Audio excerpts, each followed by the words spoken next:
오늘 신구약 중간사 10번째 강의를 같이 나누도록 하겠습니다. 잠깐 기도하고 시작하도록 하겠습니다.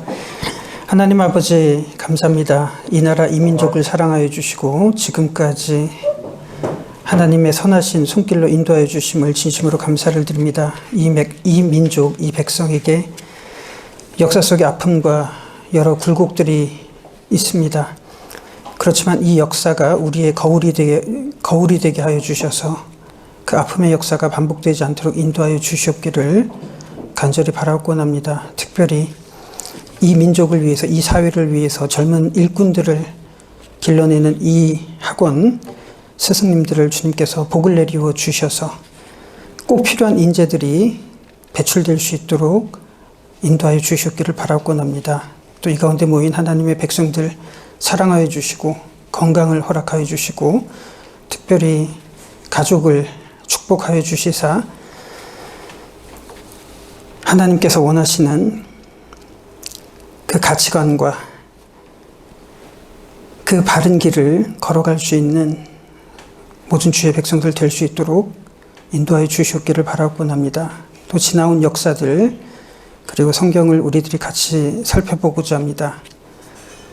2000년 전에 기록된 이 성경이 오늘 우리를 살아가는 지침이 될 수 있도록 인도하여 주시옵소서. 예수님의 이름으로 기도합니다. 아멘. 네, 오늘 10번째 신구약 중간사 강의를 나누도록 하겠습니다. 오늘 강의안을 보시듯이 유대 사회의 엘리트 계급을 중점적으로 살펴보려고 합니다.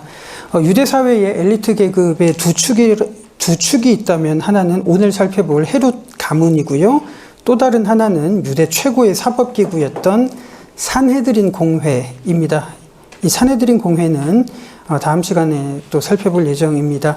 이 부분에 대해서 사전적인 접근은 큰 의미가 없다고 생각을 합니다. 헤롯 가문은 어떤 가문이었고 산헤드린 공회는 어떤 기능을 했다라고 하는 이런 접근은 여러 번 들으셨을 뿐만 아니라 이것이 우리들에게는 큰 의미는 없을 겁니다. 그래서 오늘 문맥 속으로 안내해서 이 텍스트를 접하면서 우리의 콘텍스트 속에 이것이 어떻게 작용을 하는지를 살펴보시면 훨씬 더 적용점이 많아지리라고 기대를 합니다. 그래서 오늘 여러 텍스트를 통해서 헤롯 가문에 대해서 한번 중점적으로 살펴보고자 합니다. 1페이지에 보시면 헤롯 가문과 관련된 동전들이 나와 있습니다. 신약 성경에 보시면 헤롯이라고 하는 이름이 참 많이 나옵니다. 엄밀하게 말하면 참 여러 사람인데 성경에서는 그냥 헤롯 이렇게 표기를 하는 경우가 있습니다. 엄밀하게 말하면 6명입니다. 이 속에 그래서 헤롯 대왕이 있고요. 그 아들들이었던 헤롯 안디바, 헤롯 아켈라오, 헤롯 빌립, 헤롯 아그리빠 뭐 이런 인물들이 등장을 하는데 많은 본문에서는 그냥 헤롯이라고 이렇게 표기가 되어 있기 때문에 그 시대를 살아가는 사람들에게는 굉장히 익숙하지만 우리들은 이 사람들을 구분하기가 쉽지 않을 겁니다. 그렇지만 오늘 강의의 목표는 이 헤롯 가문이 어떻게 생성이 되었고 어떤 기능을 하고 어떻게 우리들이 이 족보 속에서 구분할 수 있는지 이 차이점들을 찾아낸다면 성경의 의미와 역사가 훨씬 더 생생하게 다가오리라고 생각을 합니다.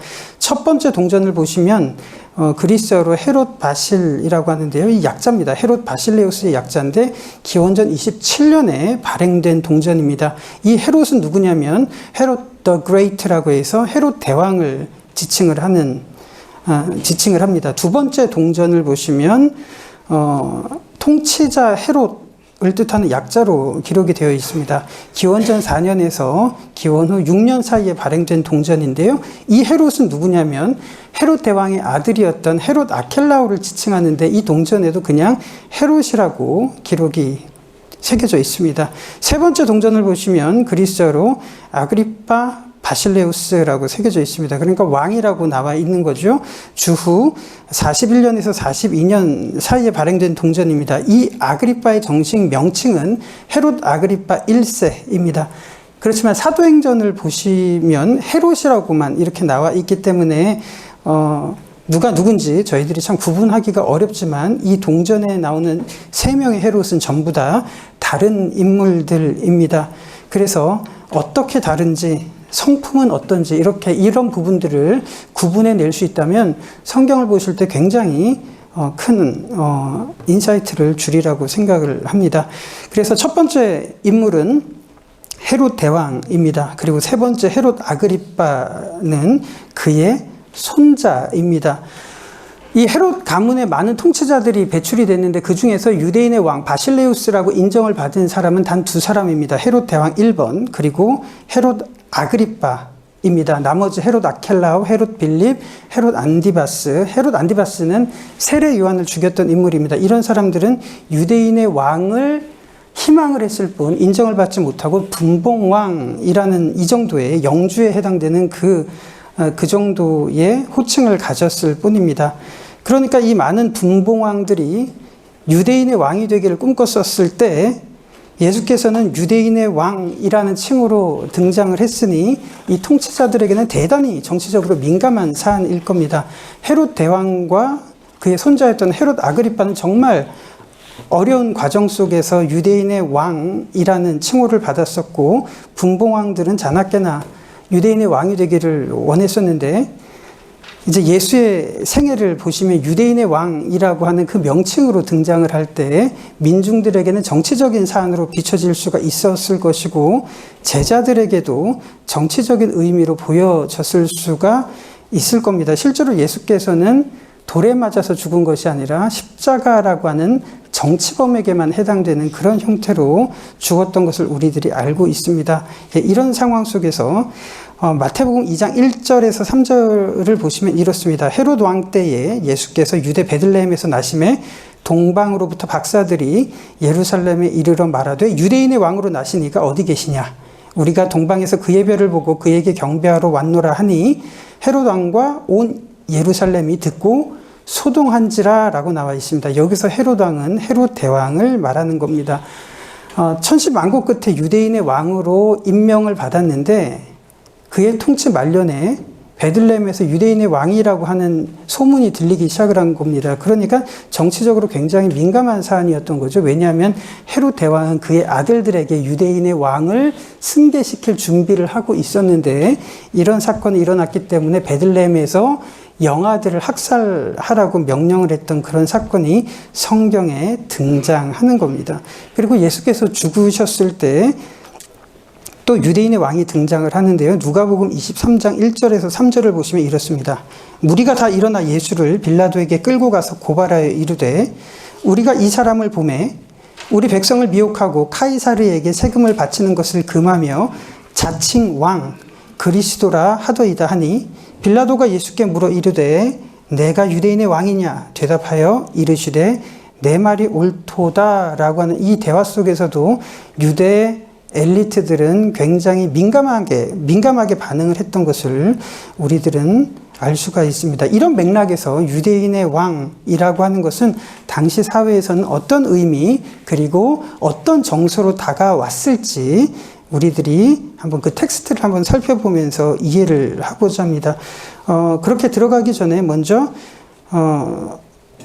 에웨르게티즘과 프레스티지라고 하는 요 로마의 속주 통치 방식을 우리들이 한번 살펴보려고 합니다. 지금까지 우리들이 신구약 중간기를 거치면서 유대 사회를 지배했던 페르시아, 그리스, 프톨레마이오스 그리고 셀레우코스의 시대를 살펴봤습니다. 그리고 기원전 63년에 로마 폼페이우스가 예루살렘을 함락하면서 이제 유대 사회는 로마의 지배를 받게 되는데요. 이때 로마가 유대를 지배했던 방식이 바로 에우에르게티즘과 프레스티지라는 관계 속에서 통치를 합니다. 이것이 어떤 의미인지를 잠깐만 살펴드리자면 이렇습니다. 페르시아, 그리스, 로마에 이르기까지 큰 틀에서는 관용 정책이라고 하는 것은 다 이런 공통점이 있지만 로마가 지배하는 방식은 조금 달랐습니다. 가령 예를 들자면 페르시아 때는 속주를 통치할 때 총독을 파견을 해서 속주의 문화를 인정을 했습니다. 그 시기에 문명의 공존이라고 하는 방식으로 이루어졌다면 알렉산더는 세계 시민이라고 하는 이것을 지향하면서 코스모폴리탄 이런 정책을 취하면서 이 시기에는 문명의 공존을 넘어서 문명의 융합이라고 하는 방식이 이루어졌던 겁니다. 그런데 로마 시대에 오면서 엘리트들에게는 속주를 다스릴 수 있는 특권과 권한을 줍니다. 프레스티지라고 하는데요. 이것을 주는 대가로 로마에서는 무엇을 원하냐면 세금과 속주의 질서와 충성을 요구하는 에우에르게티즘을 얻는 방식을 취합니다. 이러면서 나타나는 특징은 문명의 공존, 문명의 융합을 넘어서 로마나이제이션이라고 하는 로마화가 이루어지는 이런 형태로 역사 속에서는 나타납니다. 이런 방식이 요즘에도 이게 많이 나타난다고 이야기를 합니다. 속주민들에게 권한을 아예 넘겨져 버리면서 반란이라든지 항쟁 같은 그런 일들은 너희들끼리 알아서 담당하도록 하는 이런 방식이 요즘도 나타난다고 하는데 그것이 이제 로마가 취했던 방식이 바로 여기에서 왔습니다. 그런데 당시 로마화가 이루어질 때 많은 속주들은 이 로마화를 굉장히 환영을 했던 반면 유독 유대 사회에서는 반란이 끊이지 않았던 이유가 바로 유대인들이 가졌던 종교적인 특징 때문이라고 학자들이 이야기를 합니다. 신정 정치라고 하는 하나님, 야훼라고 하는 하나님을 그들의 주인으로 삼았던 그런 신정 정치를 가졌던 특징 때문에 로마 황제를 신으로 숭배하는 이 로마화를 수용하지 못하고 여러 차례 반란이 일어났던 이런 특징을 가지고 있습니다. 지금까지 이 내용은 케임브리지 대학교의 A.H.M. 존스 혹은 로널드 사임이라고 하는 학자의 의견을 언급해서 이렇게 말씀을 드렸습니다. 이런 형태 속에서 나타난 유대 사회의 엘리트 계층, 특별히 헤롯 가문은 어떻게 등장을 했고 어떤 기능을 했는지를 오늘 여러분들과 한번 살펴보려고 하는데요. 이 페이지에 보시면 헤롯 가문의 가계도를 제가 직접 그려봤습니다. 이렇게 좀 예쁘지 않게 그렸지만 좀 텍스트를 가지고 소통을 하기 위해서 이렇게 좀 하기 위해서 이렇게 직접 그릴 수밖에 없었습니다. 왜냐하면 이제 앞으로 같이 살펴볼 텍스트들과 이 족보 가계도를 같이 계속 비교해 보면서 하나하나 대조해 보면서 살펴봐야 이 족보가 무엇을 말하는지 어떤 의미까지 우리들이 도출해낼 수 있는지를 우리들이 볼 수 있기 때문입니다. 이 도표를 한번 보시면 이렇습니다. 로마의 폼페이우스가 기원전 63년에 예루살렘을 점령을 했었습니다. 그리고 줄리우스 카이사르가 기원전 47년에 유대 사회에 통치권을 넘겨준 인물이 이 헤롯 가계도의 맨 위에 나오는 안티파테르라는 인물이 기원전 47년에 통치권을 넘겨받습니다. 그런데 이 에우에르게티즘과 프레스티지라는 요 관계 속에서 나타나는 엘리트는 혈통이라기보다 재산의 유무에 따라서 통치권을 주는 그런 특성을 가지고 있습니다. 그래서 이 시기에 팔레스타인 지역에서 가장 부유했던 가문 중에 한 유력 가문이었던 안티파테르가 로마로부터 이 권력을 카이사르로부터 권력을 얻었습니다. 그러면 이 족보가 말하는 행간을 한번 들여다볼 텐데 이 안티파테르의 혈통은 이두메 사람입니다. 그러니까 그의 아들들 헤롯 대왕, 아켈라오, 안티바스 이런 사람들이 다 이두메 혈통인 것이죠. 이두메 사람이라고 하면 조금 생소하실 겁니다. 그리스어로 이두메 사람이고요. 히브리어로 말하자면 이게 에돔 족속을 말합니다. 그래서 구약 성경을 읽으셨을 때 에돔 족속을 여러 차례 들어보셨을 겁니다. 오랫동안 유대 민족을 괴롭혔던 바로 그 에돔 족속입니다. 그래서 선지자 오바댜가 경고했던 민족이 바로 에돔 족속이고요. 요르단 지역에 가시면 페트라라고 하는 거대한 돌무더기가 있는데 그게 바로 에돔 족속의 흔적들입니다. 그리고 586년에 바벨론이 예루살렘을 완전히 함락을 했을 때 사실은 최종 목적지는 유대가 아니라 이집트 원정을 가는 길에 586년에 유대 사회를 점령을 했을 때, 그때 이제 바벨론이 유대 사회가 함락되는 이 모습을 보면서 이집트로 진격을 하고 나머지 함락을 해서 사후 처리를 누구에게 맡기냐면 에돔 족속에게 맡깁니다. 그래서 성경을 보시면 에돔 족속을 멸하소서라고 하는 이 장면이 바로 586년에 해당되는 그 사건입니다. 그러니까 이때로부터 500년 전에 참 이스라엘 민족들과는 악연이 깊은 에돔 족속이 이제 로마로부터 이두메라고 하는 이름으로 이렇게 등장을 하고 있는 이 아이러니를 저희들이 보고 있는 겁니다. 자, 그러면 이제 헤롯 가문 속으로 한번 들어가 보면, 헤롯 가문은 이제 이두메 혈통을 가지고 있습니다. 우리들이 지금까지 살펴봤을 때 유대 정통 혈통은 바로 하스몬 가문입니다. 그러니까 이 이두메 혈통이 등장을 하고 민중들 사이에서 정통으로 인식하는 이 하스몬 혈통 사이에서 어떤 관계가 있는지, 어떤 갈등이 있었는지를 우리들이 예측을 하면서 우리가 들어가 봐야 될 필요가 있을 것 같습니다. 기원전 47년에 안티파테르가 권력을 넘겨받습니다. 그리고 안티파테르 이 개인의 이력을 보시면 기원전 43년에 사망을 합니다. 그리고 그 아들이 바로 헤롯 대왕인데요.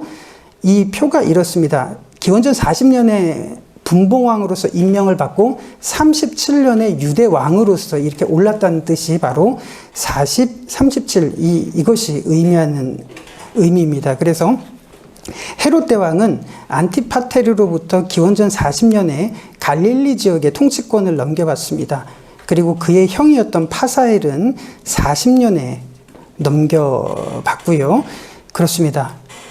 그리고 헤롯 대왕의 형이었던 파사엘은 예루살렘 지역을 관할을 했고 유대를 관할을 했고, 헤롯 대왕은 기원전 40년에 갈릴리 지역을 관할을 하게 됩니다. 그런데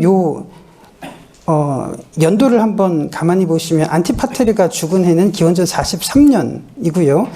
헤롯 대왕이 처음으로 권력을 잡았던 것이 기원전 40년입니다. 이 3년의 기간에는 어떤 일이 있었냐면 하스몬 가문의 아들들이 잠깐 부상하는 이 시기가 있었습니다. 그래서 안티고누스라고 하는 인물이 잠깐 이제 권력을 잡는가 싶었는데, 그때 헤롯 대왕은 안티고누스와 그리고 자신의 형이었던 파사엘까지 처형을 하고 유대 권력을 독차지했던 것이 기원전 37년인 겁니다. 그러니까 이 연도의 변화 속에 그런 일들이 있었다는 것을 우리들이 한번 기억해 볼 필요가 있습니다. 그리고 그 밑에 나오는 예루살렘의 도리스, 마리암네 1, 마리암네 2 이런 사람들은 헤롯의 부인들입니다. 그래서 문헌상으로 헤롯에게는 9명의 부인이 있었는데 중요한 부인이었던 5명만 소개를 하도록 하겠습니다. 예루살렘의 도리스, 마리암네 1, 2, 사마리아의 말타스, 예루살렘의 클레오파트라, 이 5명의 부인이 좀 중요성을 가지고 있고요. 그 다음에 6번째부터는 그 밖의 부인들이라고 해가지고 제가 이렇게 처리를 했습니다. 이 부인들로부터 이어지는 이 후계자들을 한번 보시면 이렇습니다. 헤롯 대왕은 이두메 혈통을 가지고 있었습니다. 그렇다면 그가 유대 사회를 통치할 때 그가 가졌던 컴플렉스가 있다면 바로 혈통의 문제였습니다. 그래서 두 번째 부인이었던 마리암네라고 하는 여인을 하스몬 혈통을 가진 여인을 아내로 이렇게 맞이하게 되는 겁니다. 그래서 이 두 번째 부인이었던 마리암네는 그런 하스몬 혈통을 가진 그런 여인이었습니다. 제가 이렇게 옮기다가 마리암네가 죽었던 연도가 29년인데 40년이라고 해서 좀 고쳤습니다. 영상을 보시는 분들에게 참고하셨으면 좋겠고 대단히 죄송합니다. 마리암네는 기원전 29년에 죽었습니다. 이렇게 보시다시피 많은 부인들이 있다면 어떤 결과가 일어날지 우리들도 사극에서 보시는 내용처럼 어떤 일이 일어날지 예측하는 것은 어렵지가 않습니다. 헤롯 대왕에게 여러 부인이 있었고 여러 자녀들이 있었다면 바로 왕위 계승 문제에 있어서 여러 갈등들이 나타난다는 것을 우리들은 예측해 볼 수가 있을 겁니다. 기원전 29년에 하스몬 혈통을 가진 마리암네가 처형을 당합니다. 왜냐하면 왕실에서 일어나는 모략 때문인데요. 바로 네 번째 부인이었던 사마리아의 말타스라고 하는 여인이 헤롯 대왕에게 모략을 꾸밉니다. 그래서 이 말을 듣고 헤롯 대왕은 하스몬 혈통이었던 마리암네를 기원전 29년에 죽입니다. 그리고 이 여인으로부터 태어났던 하스몬 혈통의 왕자들 알렉산더와 아리스토블로는 그런 혈통을, 하스몬 혈통을 갖고 있었기 때문에 왕위 계승에서는 앞선 그런 위치에 있었을 텐데 이 두 아들도 역시 기원전 7년에 처형을 당합니다. 이런 일들이 네 번째 부인이었던 사마리아의 말타스라고 하는 여인으로부터 비롯됐습니다. 왜냐하면 그녀에게서 낳은 헤롯 안티바스죠.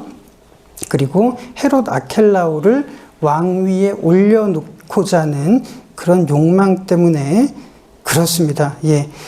그래서 이 알렉산더와 아리스토블로, 그러니까 하스몬 혈통을 가진 왕위 계승에서 서열에서 가장 앞섰던 두 아들들이 처형을 당하지만 아리스토블로에게서 낳은 아들이 바로 헤롯 아그리빠라고 하는 인물입니다.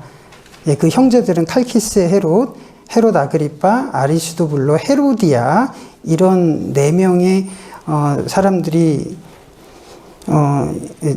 형제 자매 지간인데요. 이 헤롯 아그리빠가 누구냐면 사도행전에서 나왔던 바로 그 헤롯, 교만하다가 벌레가 먹어서, 충이 먹어서 죽은 바로 그 헤롯 아그리빠이고요.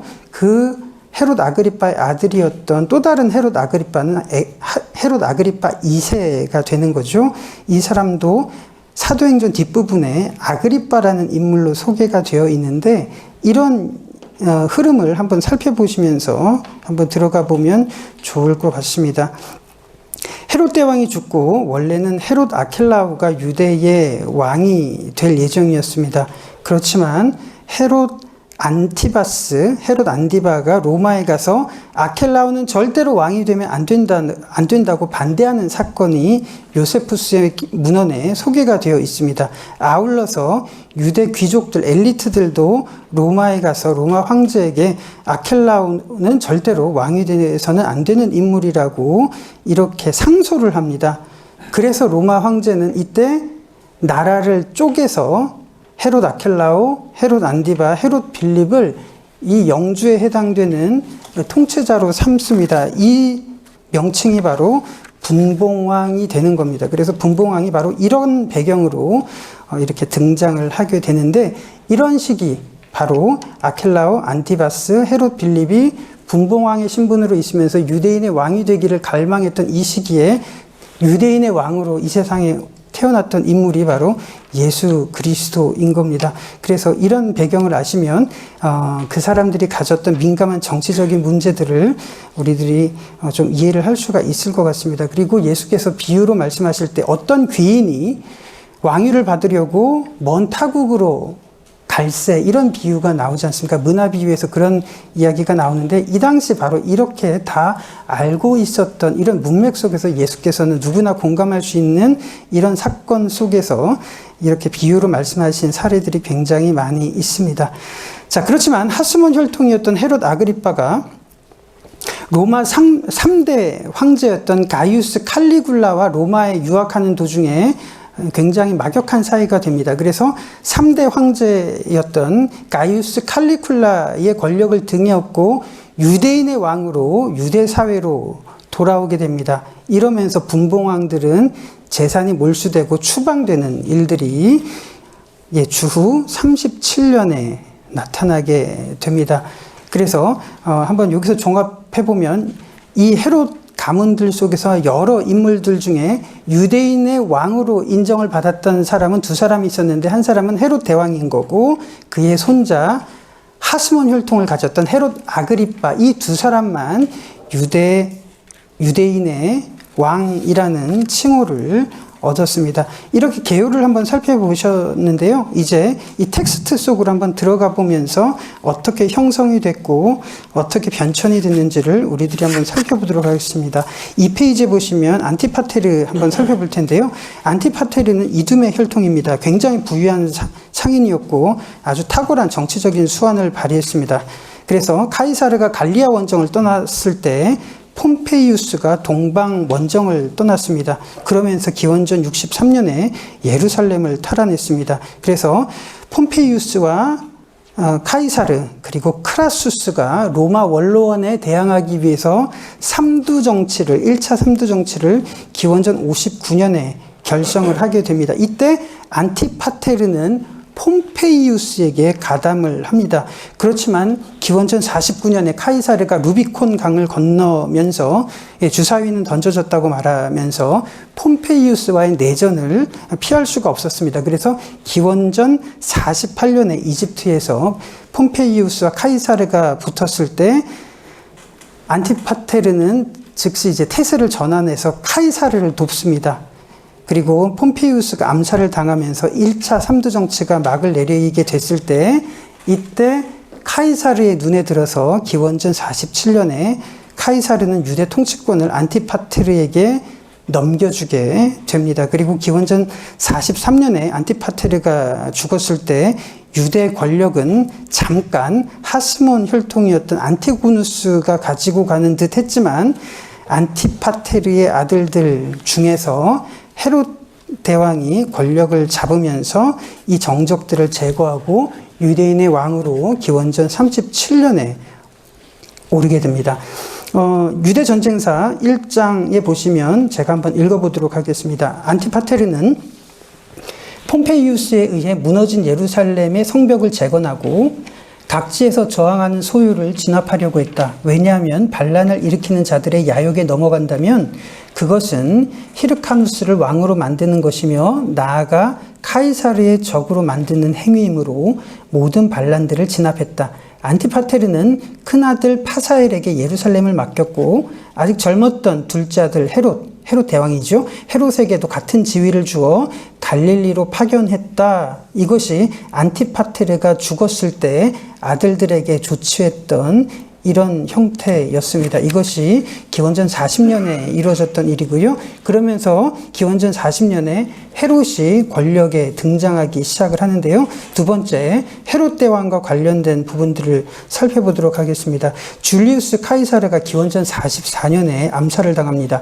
브루투스에 의해서 암살을 당할 때 기원전 43년에 2차 삼두 정치가 결성이 됐습니다. 이때 헤롯은 안토니우스 편에 가담을 했습니다. 그렇지만 악티움 해전을 들어보셨을 겁니다.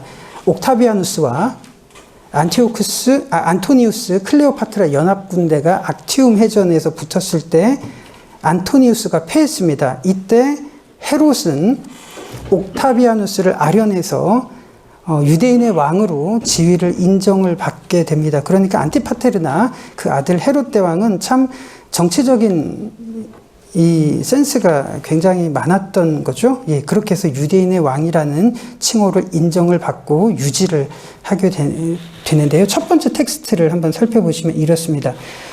성품을 볼 수가 있는데요. 둘째 아들 헤롯은 원래 기질이 활동적이어서 갈릴리 수많은 반란자들을 체포해서 죽였고 이런 공적이 시리아 총독에게 알려지면서 가장 인정받는 사람이 되었다.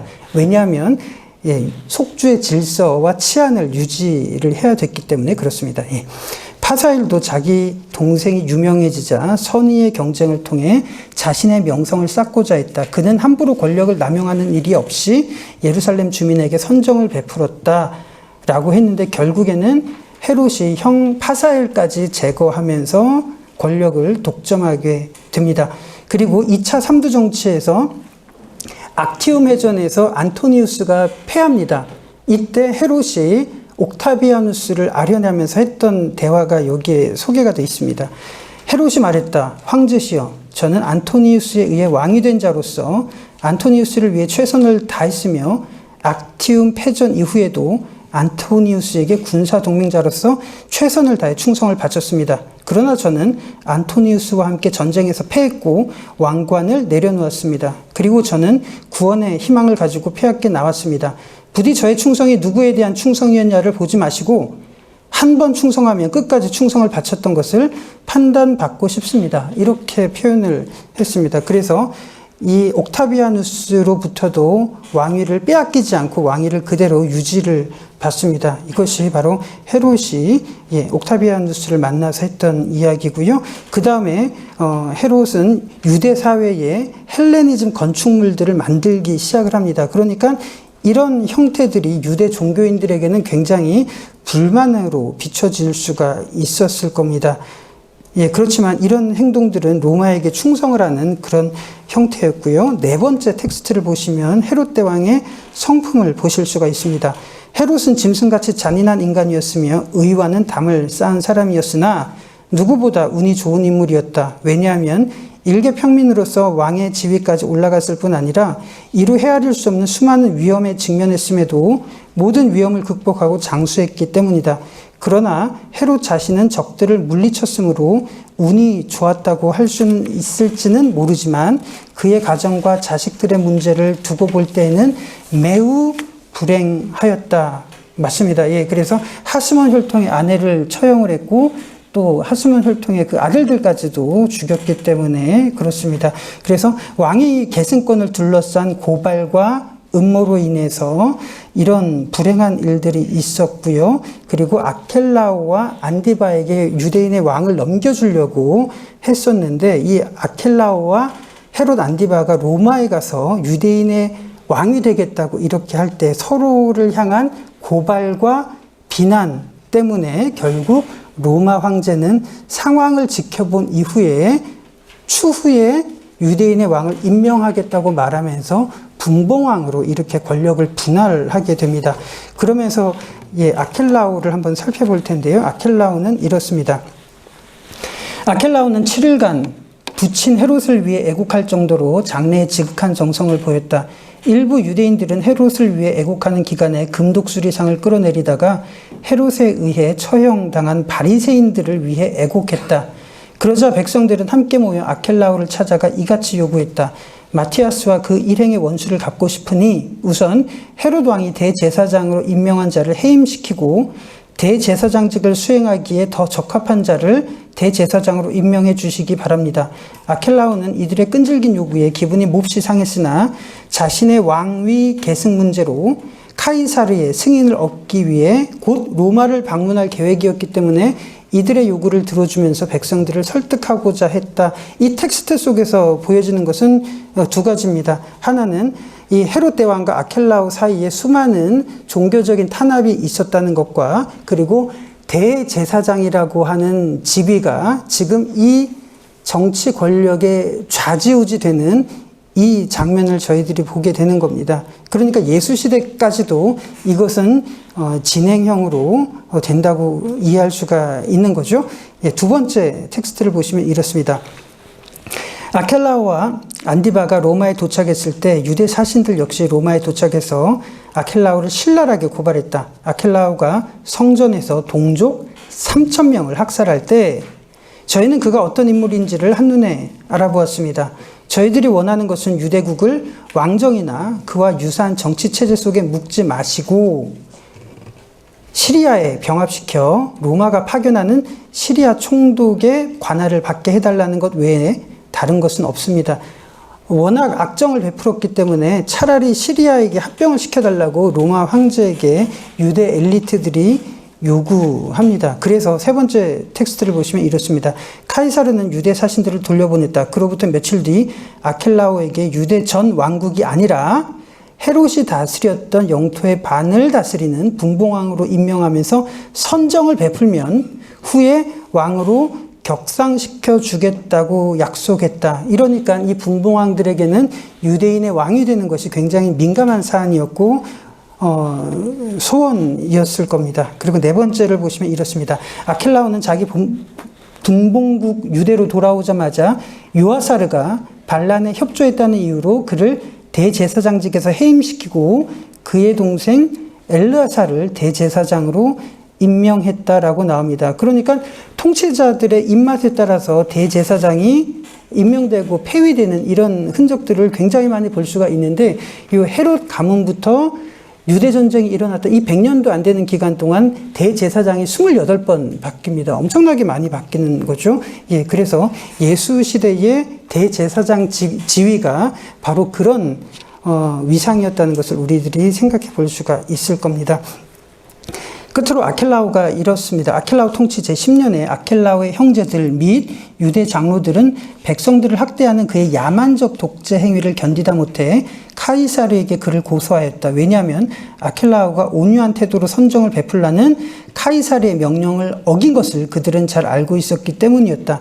카이사르는 아켈라오를 고소한 자들의 비난과 아켈라오 자신의 답변을 종합해서 생각한 후에 아켈라오를 추방했고 그의 재산을 몰수했다라고 나옵니다. 그래서 이 아켈라오가 다스리는 지역에 그를 추방하고 파견된 관리가 바로 주후 6년에 코포니우스라고 하는 총독이 요때 파견이 되고 4대 총독이 바로 본디오 빌라도가 이렇게 파견이 되는 그런 역사가 있습니다. 그래서 부친 헤롯은 정치적으로 굉장히 센스를 가졌던 반면에 아켈라오는 그것에는 미치지 못하고 굉장히 악랄했던 이런 성품의 소유자라는 것을 우리들이 볼 수가 있었고, 이 관계 속에서 유대 엘리트들이 이 사안의 정치적인 사안에 대해서 로마 황제에게 상소할 수 있는 이런 권한들을 가지고 있었다는 것을 우리들이 볼 수가 있습니다. 이런 부분들을 우리들이 염두에 두신다면 앞으로 유대 엘리트들과 그리고 예수 시대에 일어났던 그 재판들을 우리들이 자세히 들여다볼 수가 있을 것 같습니다. 그리고 세 번째로 세례 요한을 죽였던 바로 그 헤롯 안디바를 한번 살펴보도록 하겠습니다. 바로 이때 헤롯의 또 다른 아들인 헤롯 안디바도 유대 왕국을 자기 손에 장악할 목적으로 로마로 향했다. 아켈라오에 이어 안디바도 로마로 향하자 모든 친척들이 예루살렘에서 반역을 일으켰다. 그 이유는 안디바에 대한 호의 때문이 아니라 아켈라오에 대한 미움 때문이었다. 그들은 독립을 쟁취하거나 로마의 직접적인 지배를 받고 싶어 했으나 그것이 무리임을 알고 있었기에 차라리 아켈라오보다는 안디바가 낫다고 생각해서 모든 친척들이 안디바의 편을 들게 되었다라고 나오는 거죠. 자, 그리고 이제 그 다음으로 넘어가기 전에 이 페이지의 족보를 잠깐만 보시면 이렇습니다. 헤롯 안티바스라고 하는 인물 찾으셨을 겁니다. 이 헤롯 안티바스는 바로 헤롯 대왕의 네 번째 부인인 사마리아의 말타스의 아들이었고, 같은 형제가 바로 아켈라오입니다. 그렇지만 왕위 계승권을 두고 이렇게 첨예하게 대립을 보였습니다.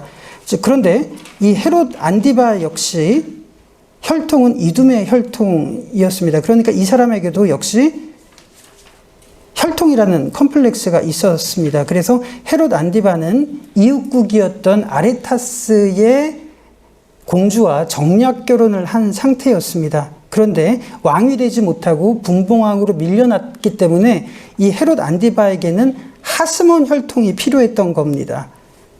그러면 누가 보일지 우리들이 한번 살펴볼 수가 있을 거고요.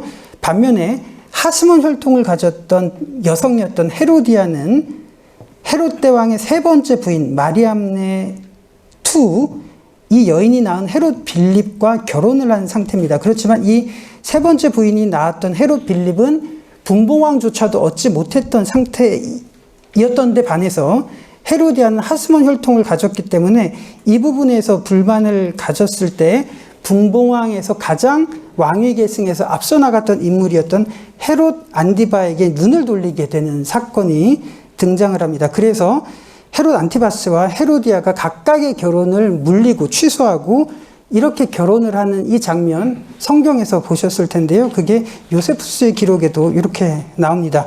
두 번째 텍스트를 제가 한번 읽어보도록 하겠습니다.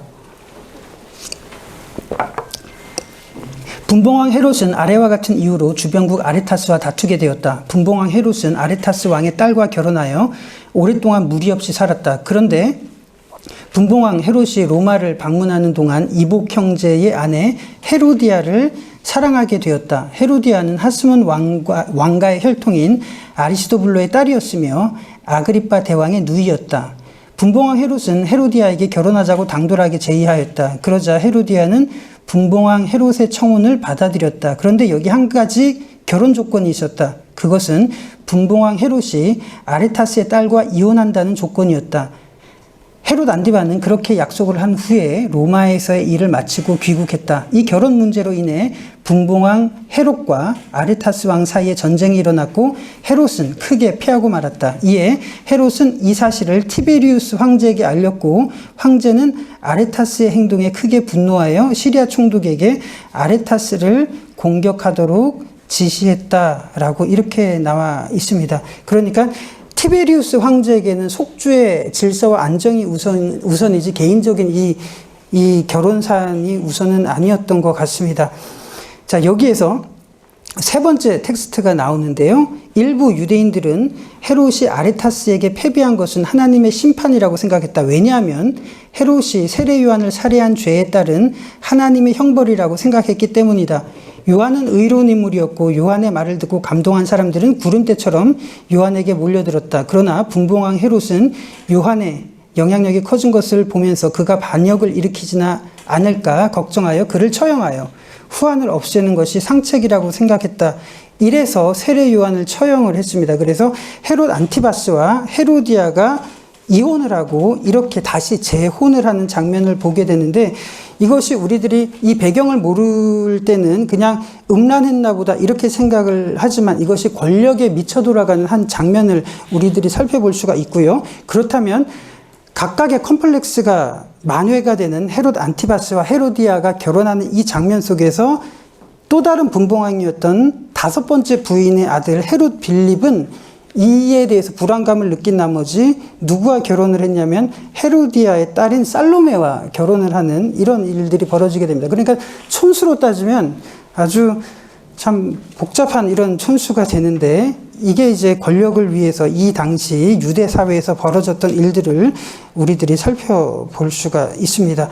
그래서 티베리우스의 총애를 받았던 분봉왕 헤롯은 도시를 하나 건설하고 그곳을 디베리아, 티베리우스 황제 도시라고 불렀다.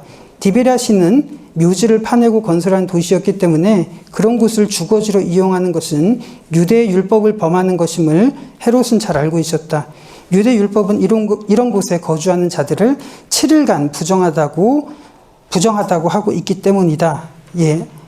이렇게 티베리우스의 총애를 받기 위해서 도시를 디베리아라고 말하기도 하고 갈릴리 호수를 디베리아 호수라고 부르기도 하는 이런 일들을 문헌 속에서 이렇게 볼 수가 있습니다. 끝으로 이제 헤로디아와 헤롯 아그리빠의 등장이 겹치는 장면인데요. 다섯 번째 텍스트를 보시면 이렇습니다. 티베리우스 황제가 죽었습니다. 그의 총애를 받았던 헤롯 안티바의 위상이 흔들렸을 텐데 로마에서 그 다음 황제였던 가이우스 칼리굴라와 친분을 과시했던 헤롯 아그리빠가 이제 등장을 하면서 어떤 일이 벌어지는지 한번 살펴보면 이렇습니다. 헤로디아는 아그리빠가 자기 남편보다 더 높은 지위를 차지한 것을 보고 시기심이 생겼다. 왜냐하면 가이우스 칼리굴라에 의해서 이제 유대 왕으로 임명을 받고 돌아왔기 때문에 그렇습니다. 아그리빠가요. 아그리빠가 도망칠 때 빚도 제대로 갚지 못한 줄 알았는데 높은 지위와 큰 재산을 가지고 금의 환영하자 배가 아팠던 것이다. 헤로디아는 아그리빠가 유대인의 왕으로 행진하는 모습을 보고 자신이 초라하다고 느끼기 시작했다. 이에 헤로디아는 분봉왕 헤롯에게 로마로 가서 아그리빠와 같은 지위를 얻어오라고 충동질을 했다. 당신도 아그리빠 못지않은 사람이에요. 그런데 빚쟁이를 피해 도망친 놈이 유대인의 왕이 되어 돌아왔는데 당신은 지금 무엇을 하고 있는 거예요? 라고 했습니다. 그래서 여섯 번째, 분봉왕 헤롯은 편한 것을 좋아했기 때문에 헤로디아의 요구를 드리려고 하지 않았고 로마에 가서 어떤 위험을 당할지 모르기 때문에 헤로디아의 요청을 억누르려고 했다. 그러나 헤로디아는 뒤로 빼면 뺄수록 그를 더욱 세게 몰아붙였고 왕이 되기 위해서는 수단과 방법을 가리지 말아야 한다고 했다. 결국 그들은 만반의 준비를 갖추고 로마를 향했다. 한편 아그리빠는 그들이 무슨 의도로 로마로 향하는지 알아차리고 자신도 로마로 갈 채비를 했다. 예, 그래서 친구였던 아그리빠가 가이우스 황제에게 분봉왕 헤롯을 모함을 하게 되는 건데요. 그리하여서 가이우스 황제는 헤롯에게서 그의 분봉국을 빼앗아 아그리빠의 영토에 병합시키는 한편 헤롯의 재산을 몰수하여 아그리빠에게 주었다. 가이우스 황제는 헤롯과 헤로디아를 유대에서 영원히 추방시키기로 결정했다. 이러면서 헤롯 안디바와 헤로디아가 역사 속에서 역사 뒤안길로 사라지는 장면, 그리고 헤롯 아그리빠가 유대인의 왕이 돼서 등장하는 이 장면을 우리들이 살펴봤습니다. 그러니까 혈통을 가지고 있었고 로마 황실과 친한 친분을 가지고 있었고 권력을 갖고 있었고 로마 유학파였고 하니까 굉장히 교만해질 수밖에 없었던 그런 조건이었기 때문에 사도행전 12장에 보면은 교만하다가 이렇게 급사해서 죽은 이런 장면을 우리들이 성경에서 볼 수가 있습니다. 끝으로 헤롯 아그리빠는 이런 하스몬 혈통이었기 때문에 제가 간단하게 요약을 하자면 굉장히 돈을 많이 쓰기를 좋아하는 이런 사치스러운 성격을 가지고 있었습니다. 그래서 로마에 있으면서 세 번째 텍스트는 한번 눈여겨 살펴볼 필요가 있을 텐데요. 이런 일이 있었습니다. 그 무렵 아그리빠가 분봉왕 헤롯 안디바를 고발하려고 디베리아에 왔다. 아그리빠는 로마에 머물며 친목을 돈독히 쌓은 가이우스 황제의 신임을 입고 안디바를 고발하고자 한 것이다. 로마에 있을 때 아그리빠가 가이우스의 만찬에 참석해서 사람들이 보는 앞에서 손을 들고 기도하기를 티베리우스 황제가 얼른 죽고 가이우스가 세상의 지배자가 되는 날이 오기를 빈다고 했다. 시중 드는 자 가운데 한 사람이 이 사실을 티베리우스 황제에게 고했고 황제는 크게 분노하여 그를 감옥에 가두었다. 그러나 6개월 후 티베리우스 황제가 죽고 가이우스 황제가 오르면서 아그리빠도 구사일생으로 풀려나게 되면서 이렇게 왕위를 받아서 유대 땅으로 오게 되는 이 장면을 우리들이 살펴봤습니다. 이제 마무리를 해보려고 합니다. 헤롯 아그리빠와 신약 성경을 한번 살펴보시면 이렇습니다. 헤롯 대왕이 이렇게 있었고요. 하스몬 혈통을 가진 마리암네가 두 번째 부인을 아내로 얻었습니다. 그래서 하스몬 혈통의 왕자들이 바로 여기서 보시듯이 알렉산더와 아리스도블로였고요. 아리스도블로의 아내는 베레니스라고 하는 여인은 로마에서 아주 클라디우스 황제의 모친과 가까운 사이를 가지고 있었습니다. 그러니까 이 아리스도블로는 모함과 음모로 인해서 기원전 7년에 처형을 당했지만 그의 자녀들 칼키스의 헤롯 아그리빠 1세, 아리스도블로, 헤로디아는 로마에서 유학을 했었고 그런 하스몬 혈통을 가졌던 인물들입니다. 그런데 그 옆에 총독의 연도와 이 족보를 한번 보시면 이렇습니다. 헤롯 아그리빠 1세가 왕이 되었던 주후 41년부터 44년 이때는 유대인의 왕으로 유대로 들어왔기 때문에 이 총독을 보시면 41년부터 44년까지 로마 황실에서는 유대 총독을 파견하지 않았습니다. 유대인의 왕으로 임명을 받았기 때문에요. 그런데 헤롯 아그리빠 1세가 교만해서 이렇게 죽은 44년부터는 쿠마누스 파두스라고 하는 총독이 다시 파견이 됩니다. 그런데 잘 보시면 그의 아들이었던 헤롯 아그리빠 2세가 분봉왕으로 오른 시기가 주후 48년입니다. 그러면 이 족보를 보면서 우리들이 오늘 강의를 좀 마치고자 하는데요.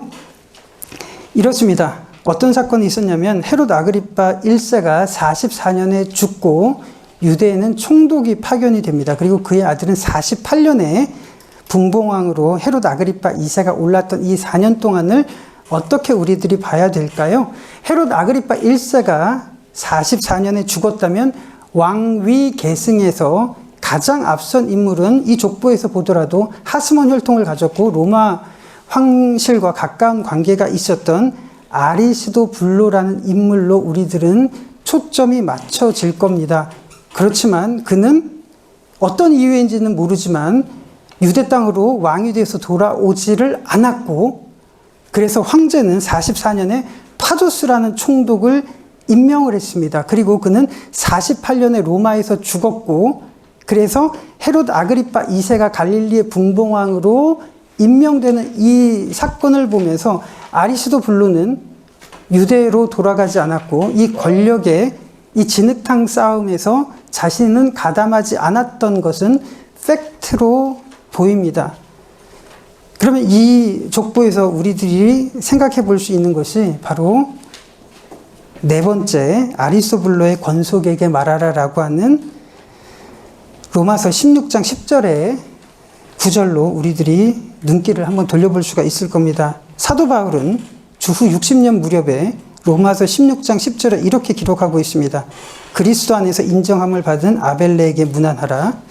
아리스도블로의 건속에게 문안하라라는 이런 한 줄만 남깁니다. 그러니까 우리들이 이 문맥을 보지 못하면 이것이 어떤 의미인지 잘 파악할 수가 없을 겁니다. 그러나 이 족보와 이 흘러온 역사를 보신다면 이 한 줄이 얼마나 큰 의미가 있는지 우리들은 이해를 할 수 있을 것 같습니다.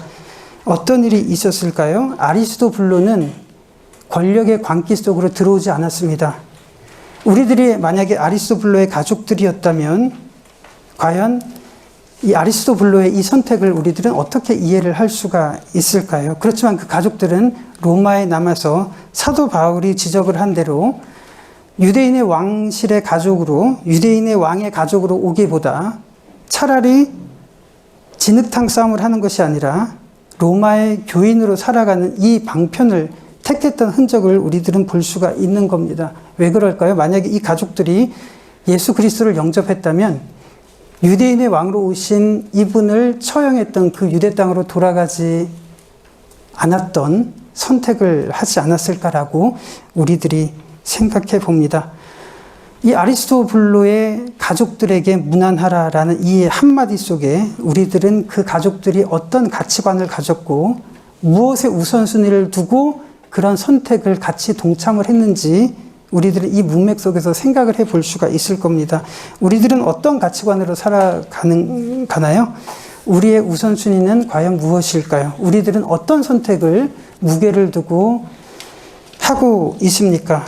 이 아리스토블로의 가족들은 우리들에게 여러 가지를 시사합니다. 이 아리스토블로의 가족들의 모습을 보면서 시편의 한 구절이 떠오릅니다. 악인의 장막에 거하느니 하나님의 성전의 문지기로 있는 것이 더 좋습니다라는 이 구절이 떠오릅니다. 우리의 가치관, 우리의 선택의 결정이 세상의 관점과 가치관과는 정말 다르구나. 우리의 우선순위는 사람들의 가치관과 다르구나 하는 그런 모습들이 우리 속에 나타날 수 있기를 원합니다. 예, 이렇게 해서 오늘 해록 가문 한번 살펴봤고요. 강의를 마치도록 하겠습니다. 혹시 질문 있으시면 한번 질문해 주시고요. 로마서 16편 10절에 나오는 이 아리스토블로가 여기 지금 한강의 족보에 나오는 아리스토블로가 동명이인이라는 근거가 있나요? 예, 모든 학자들이 다 그렇게 예. 모든 학자들이 그렇게 주장할 때 이 동명이인이라는 어떤 근거가 있나요? 왜냐하면 유사한 이름들이 많았을 텐데 네. 그 다른 이 사람을 얘기하는 게 아닌가.